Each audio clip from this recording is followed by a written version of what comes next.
Hello. হ্যাঁ, hello প্রভা। আমি তোমাকে একটা কথা বলতে চাচ্ছি। যে আমি তো তোমাকে অনেক আগে থেকেই পছন্দ করি। তো কাল কি তুমি আমার সাথে ডেটে যাবে? আলিফ, তুমি তো আমার একটা ভালো বন্ধু। আমি তো তোমার সাথে ডেটে যেতে পারবো না। 1 minute later. ফোনটা একটু আগে কেটে গেল। নেটওয়ার্কের প্রবলেম ছিল নাকি? না, প্রবলেম না, আমি কেটে দিছি। কেন? তুমি তো ডেটে যাবা না, তাই আর কি। সময় নষ্ট করে লাভ কি? তাই আর কি।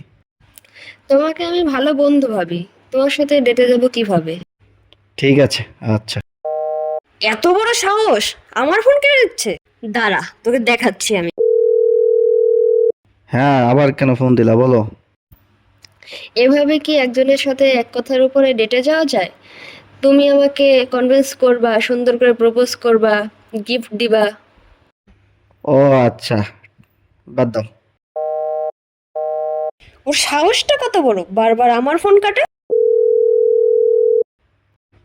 কি হলো আবার? আচ্ছা, তোকে কি কেউ কোনোদিন আদব শেখায়নি? কেন? তুই বারবার ফোন কাটিস কেন? আগে কথা শেষ কর। মেয়েদেরকে এত সস্তা পেয়েছিস? ডেটে নিতে হলে কথা শেখ সুন্দর করে আগে। ফকিন্নির বলার সাহস তো কম না।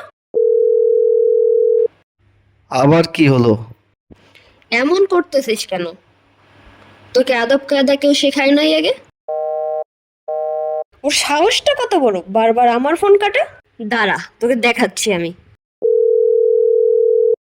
কি রে, এত বারবার কেন তুই ফোন দিচ্ছিস? তুই বারবার কেন ফোন কাটতেছিস ইতরের মতো?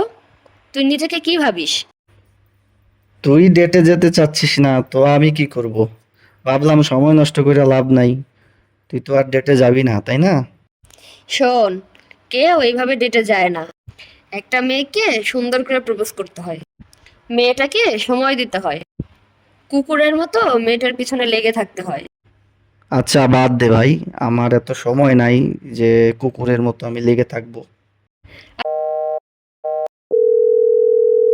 আচ্ছা শোন ফকিন্নির পোলা, তুই রেডি থাক, আমি যাব তোর সাথে ডেটে। আরে বাদ দে বাদ দে, খালি খালি এইসব কথা বাড়িয়ে লাভ নেই, বাদ দে। তুই তোর বাসায় থাক, আমি তোকে পিক করতে আসতেছি।